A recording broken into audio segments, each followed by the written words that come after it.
প্রধান উপদেষ্টার সঙ্গে বিএনপির সংলাপ, জানতে চেয়েছে নির্বাচনের রোডম্যাপ।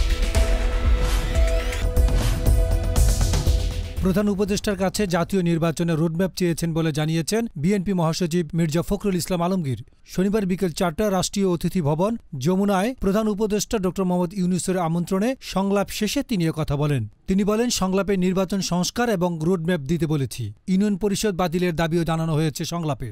তত্ত্বাবধায়ক সরকার বাতিলের কারণে বিচারপতি খায়রুল হকের বিরুদ্ধে আইনি ব্যবস্থা নেওয়ারও দাবি জানানো হয়েছে সংলাপে। মির্জা ফখরুল বলেন, প্রশাসনের স্বৈরাচারে নিয়োগকৃত দোসররা এখনও রয়েছে, তাদের অবিলম্বে সরিয়ে নিরপেক্ষ ব্যক্তিকে বসানোর দাবি জানানো হয়েছে। ডিসি নিয়োগে যে দুর্নীতির খবর বের হচ্ছে তা উদ্বেগের। আমরা নতুন ফিট লিস্ট তৈরির কথা বলেছি। প্রধান উপদেষ্টা নির্বাচনের বিষয়ে নিবিড়ভাবে পর্যবেক্ষণ করছেন বলেও জানান বিএনপি মহাসচিব। বিএনপির ৬ সদস্যের প্রতিনিধি দলে বিএনপি মহাসচিব মির্জা ফখরুল ইসলাম ছাড়াও ছিলেন দলের স্থায়ী কমিটির সদস্য ড মঈন খান, ড খন্দকার মোশাররফ হোসেন, মির্জা আব্বাস, নজরুল ইসলাম খান ও সালাউদ্দিন আহমেদ। ডেস্ক রিপোর্ট, গণমানুষের আওয়াজ।